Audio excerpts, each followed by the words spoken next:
Hi, and welcome back to SaaS Half Full, the only show serving B2B SaaS marketers. I'm Lindsay Groper, president at Blast Media, and I will be both your host and your bartender today.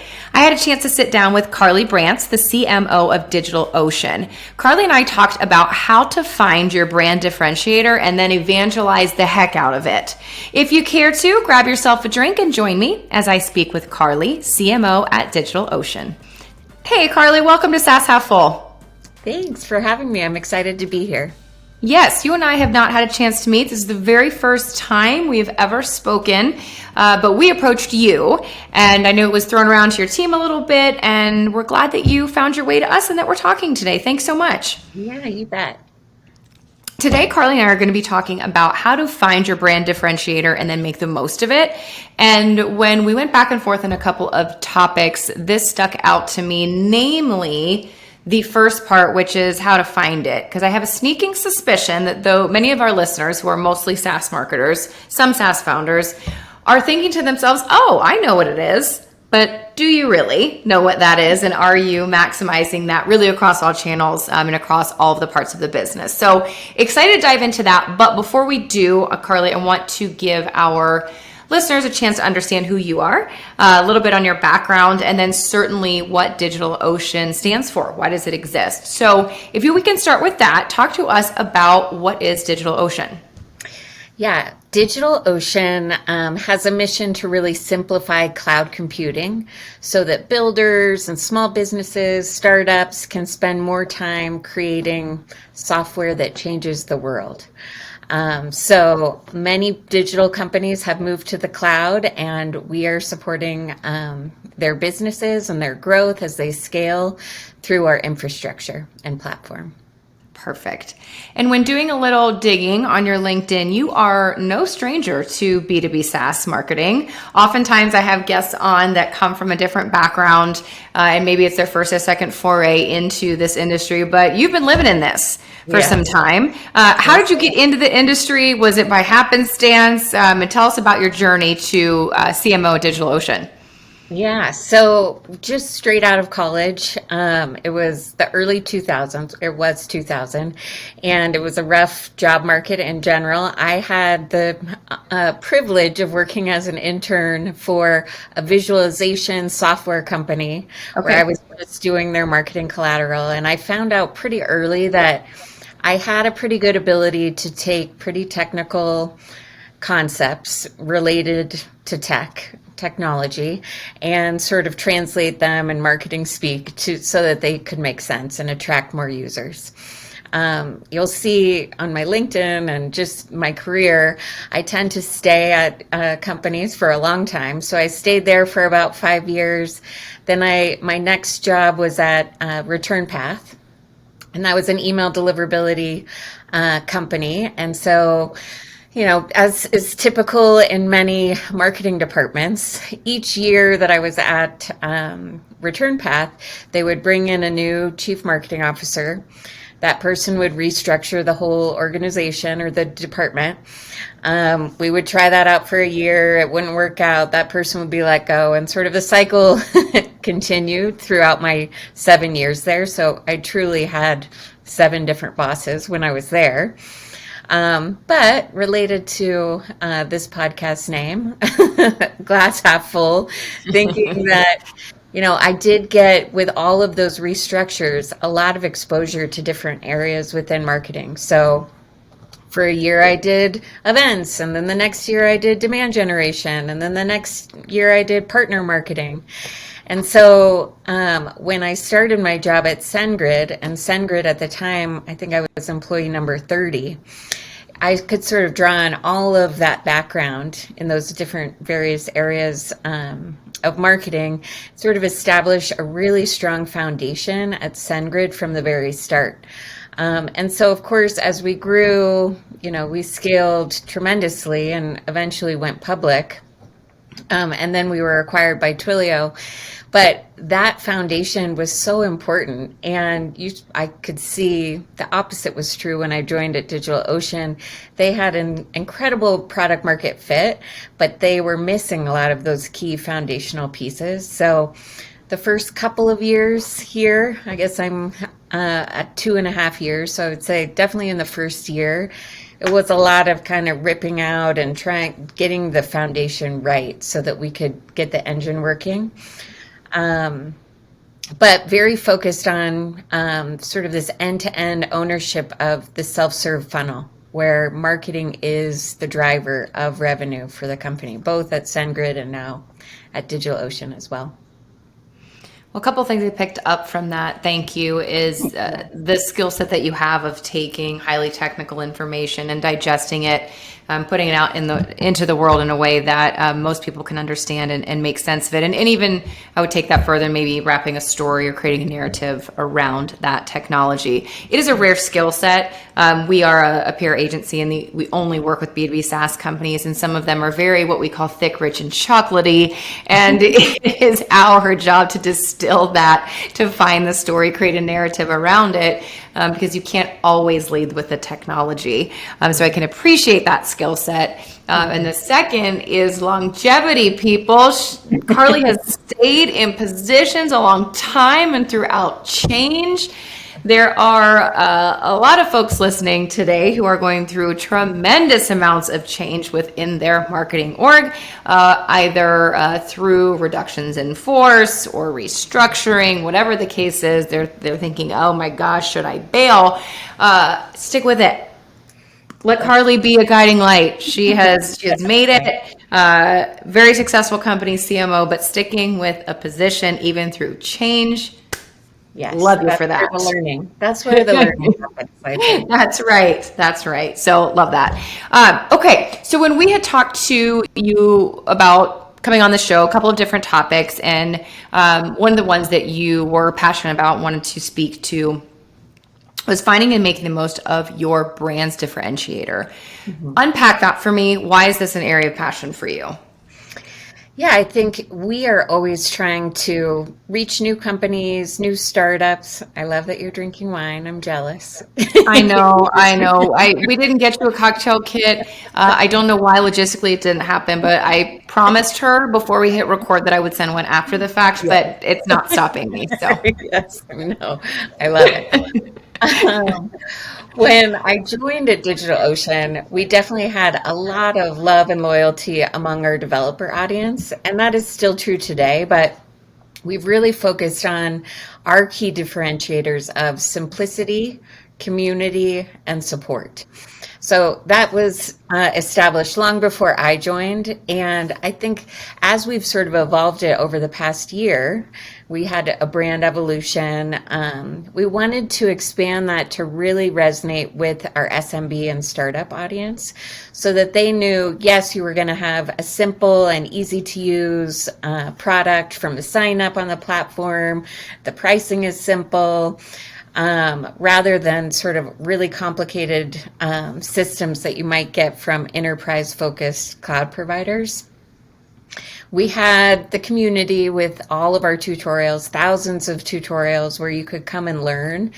And we have this great support community where you can actually talk to a person. But we wanted to sort of hone in on that and focus on our ability to scale and grow with customers. So that's what we've tried to infuse is still focusing on our key differentiators, but showing how you can really expand and you realize your dreams of establishing this digital first business in the cloud. Okay. So simplicity, community, support. Yes. How did you go about establishing those three things as the brand differentiator? Because you might know that they exist. They might exist in different forms, different ways, but how, of all of the things that you bring to the table as DigitalOcean, how did you land on these three things? And second part of that question, know that these were authentic and true. Mm-hmm. Yeah, I think we are very customer first focused. And so we knew that those are the things that were resonating with our customers. They wanted, and you can ask developers too, they're always saying, oh, for every site, my company might use some of the bigger cloud providers, but if I'm going to do my side project, I always come to DigitalOcean because it's easy to get started. In the time that, we've been talking, you could spin up a droplet and be working in the cloud already. So we knew that that simplicity mattered. We also knew that the community mattered, that they knew that this is some place that they can come and learn different things, not necessarily even about DigitalOcean. And then support. You just want to know that as you're scaling and growing, your cloud provider will be there. And what we saw is with some of the bigger cloud providers, they are focused on these enterprise sort of lift and shift models. They don't care about a small business really sort of getting liftoff and taking off. And so we just wanted to hone in on, what resonates, what makes developers happy. So that's one thing that we have begun to infuse in all of our marketing messaging, and we can, test it on Twitter messaging and through our display advertising, is this idea of happiness. So we have a lot of taglines around happy dev teams make bigger waves. Our most popular tweet that we've just put out was, tell us you're a happy developer in 3 words. And so we saw a lot of engagement with that. But if we've learned nothing else during this pandemic is you want an easy to use solution, but you also want to be excited and working with great individuals and with great products that make your job easier. So for those listeners who are with us right now and are thinking, ugh, like I think I know what our brand differentiators are, or I've been told what they are, but these don't feel right to me.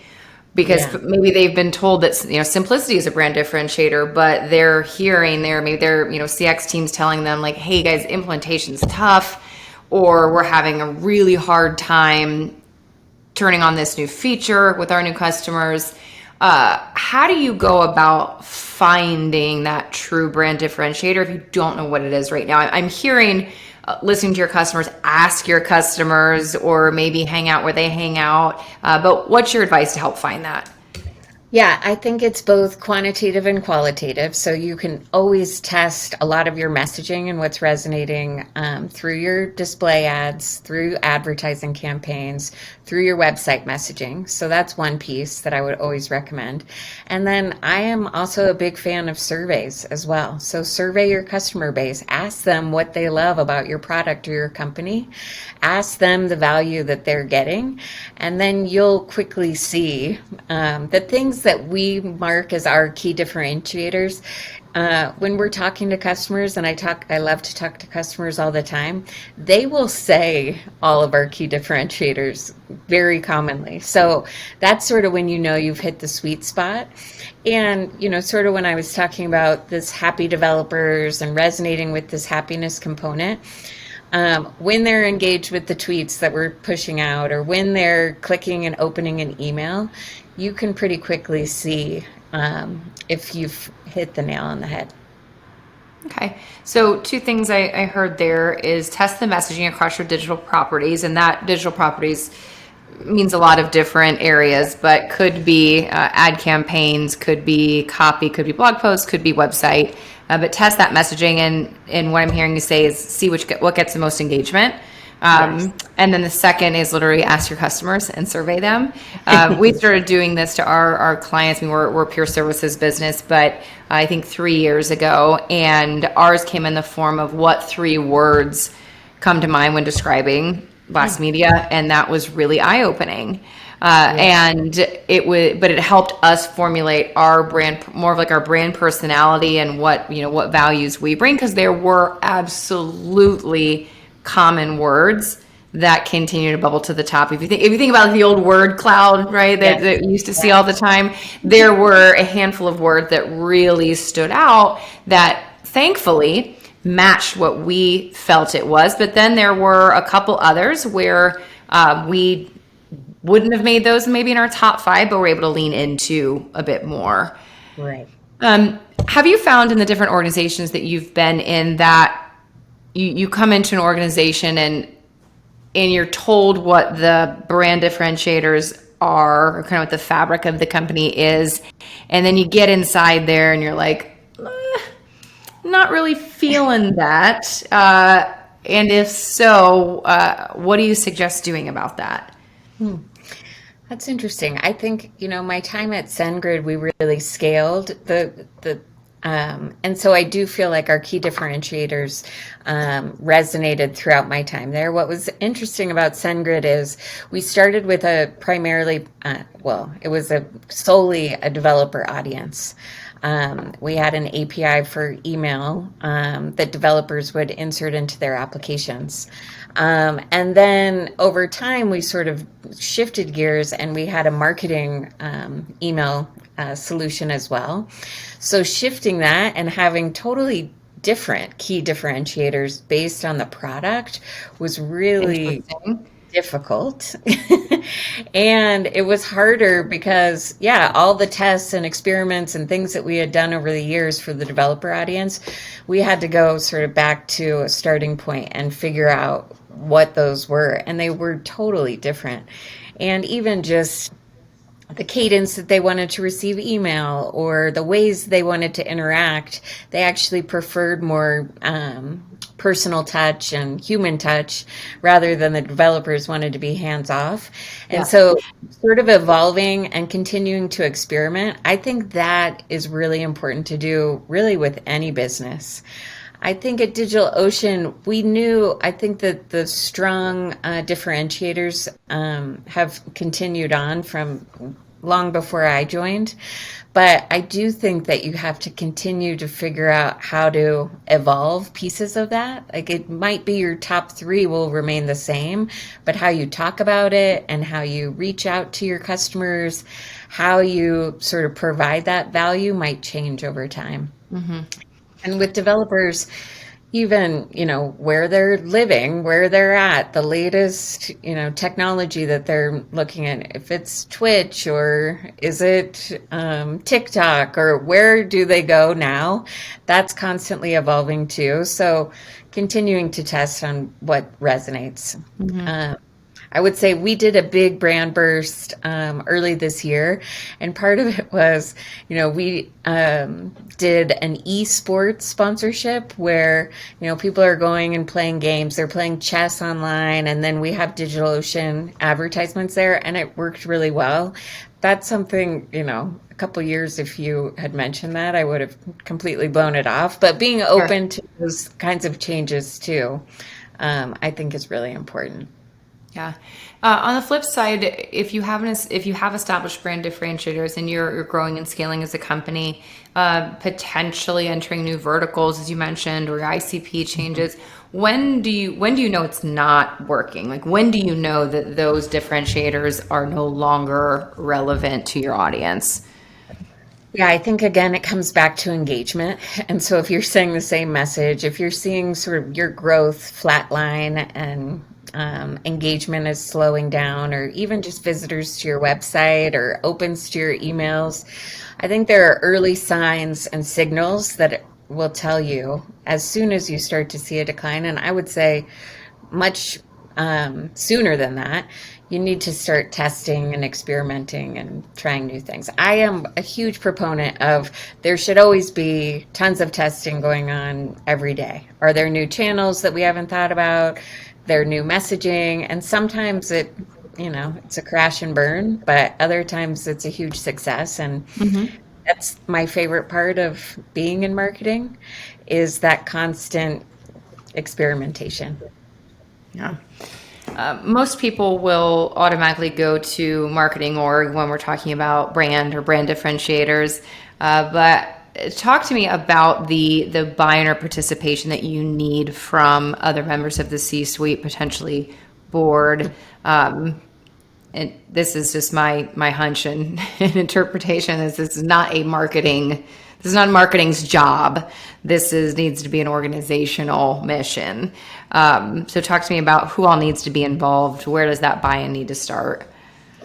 Yeah, I definitely think it has to be buy-in from your board and executive team across the board, especially within the product organization, engineering, that whole, like, as I'm talking about simplicity, that's not just the marketing language and the pricing page that I have. It's also the UI and the experience of onboarding a new client.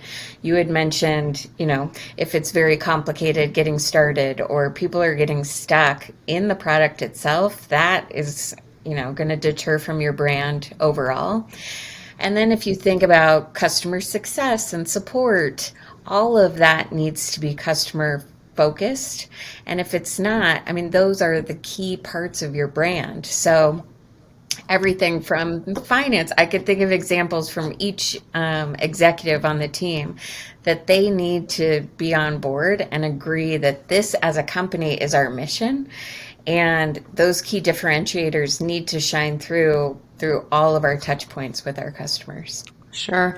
You even think about simplicity, and then all of the different departments that touch a customer from initial touch point, that is marketing or sales, all the way through to renewal. So Exactly. simplicity in onboarding, simplicity in use of product, simplicity in getting issues fixed, simplicity in paying, receiving and paying my invoices, Yes. or what that payment structure is on the finance side. So really carrying through that entire customer journey continuum, that Yes. same message. So that's literally every department, every person. And I love that you underscored too, the product teams is Yes. having their buy-in and their understanding of what they're building, what the priorities need to be, for that end result to match those brand differentiators.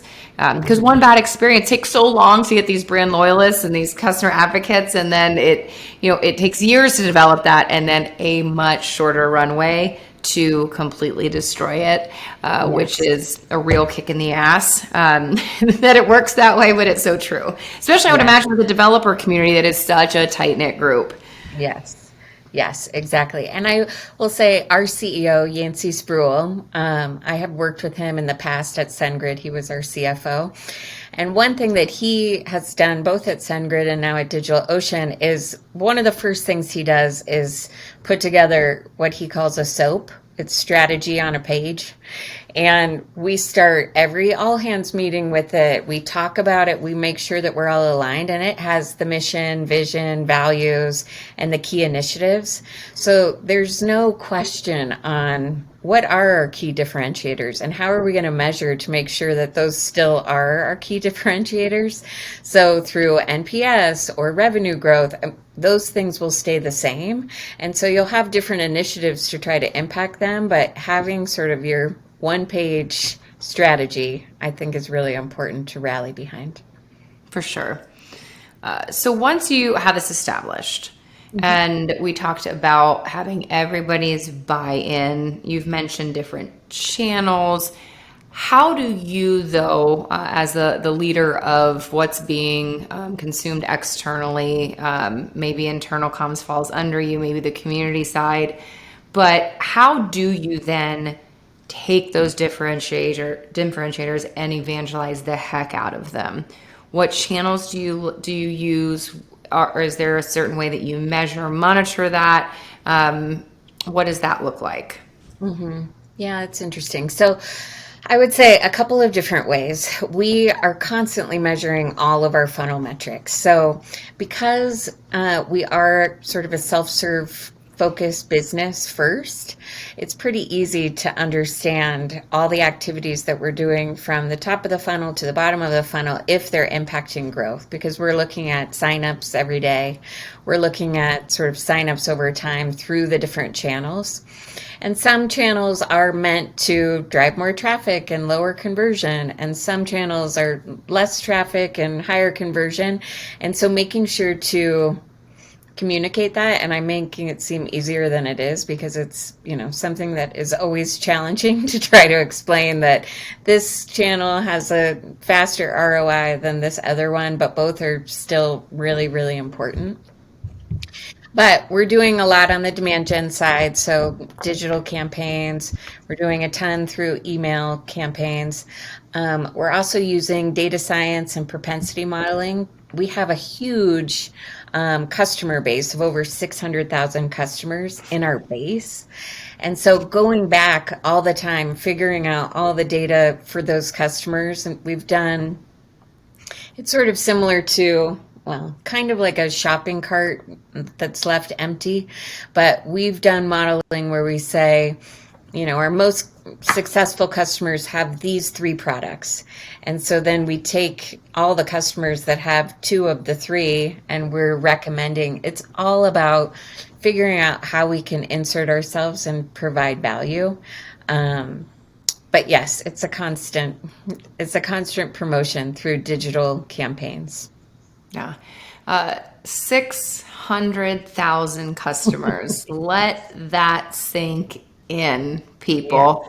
Yes. If you are having challenges with your 600, imagine that at scale. Now, granted, self-service versus not. So we take that into consideration, but that is a large data set from which to pull, and also that you can survey and you can test. Exactly. There are enough of them that even a very small participation percentage yields fairly meaningful results and data for you. Yes. You talk a lot about happiness. You've done podcasts about it. Certainly, that is one of your missions, is to make your customers happy. What is making you happy right now when it comes to what's going on with DigitalOcean? You've had a busy 12 to 18 months, but what's making you happy right now? What's new? What's going on that's bringing you joy? Yeah, one thing that I am particularly excited and happy about is our social impact program. It's called DO Impact.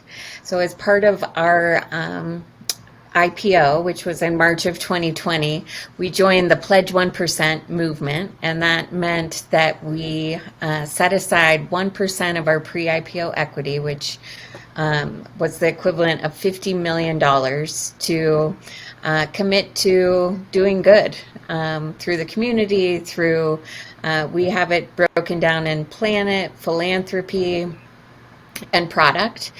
And so in April of this year, we launched our DO Impact Program. We did the closing bell at the New York Stock Exchange, and we gave our first round of grants to folks that were doing good and who are users on our platform. So that's something we're just getting started. I think we're going to be doing a ton more, both for our internal employee engagement and giving back, but also just the impact we can have more broadly on the community. That's certainly, yes, that would definitely make you happy. And I literally just read an article in the Wall Street Journal today that talking about how remote culture has created a bigger challenge in employees connecting to a larger mission. So certainly having something like this to get behind as an employer is huge in taking that step and making sure that everyone feels connected and that they're doing good. So that's incredible. Love to hear that coming out of DigitalOcean. Is there anything that we didn't tackle or cover that you want to make sure that we hit on in this conversation? No, I think on that same point about employee engagement and sort of connection, it's definitely top of mind for me right now. We've spent most of my time that I've been at DigitalOcean has been in this remote environment. So I do think it's really important to start prioritizing getting people together. We've just locked down dates for our first in real life marketing meetup in early December. And so really looking forward to that human connection that we've been missing for the past few years. So. Absolutely. It's been so awesome this year to see with our clients, but also just literally people I'm connected to on LinkedIn getting together for their first either all hands or departmental getaway. And it just warms my heart because people, all in all, have missed it very much and have been able to connect with their teams in a way that they just haven't been able to. So I agree, and that'll be awesome for you all come December. Well, this has been a great conversation, Carly. I appreciate it. I know that you're only joining me with coffee today, but I do ask all of our guests to send us out by telling us their favorite or signature toast. Oh, toast. Oh, man. Well, I studied abroad in Costa Rica and in Argentina. So I would have to say arriba, abajo, al centro, adentro. I've just been using Up, my Espanol. down, In the center and in. and in. Okay, I got it. I was following along. I took a lot of years of Spanish. We have not had that one yet. We've had a lot of different toasts in different languages, but not that one yet. So that's awesome. I will certainly drink to that. Carly, thank you so much for joining us. Thank you for having me. Thanks again to Carly for joining us on SaaS Half Full. While we were unable to get her cocktail kit, I promise Carly I'm sending one your way after the show here today. Really appreciate all of you tuning in. Thank you so much. And until next time, bottoms up.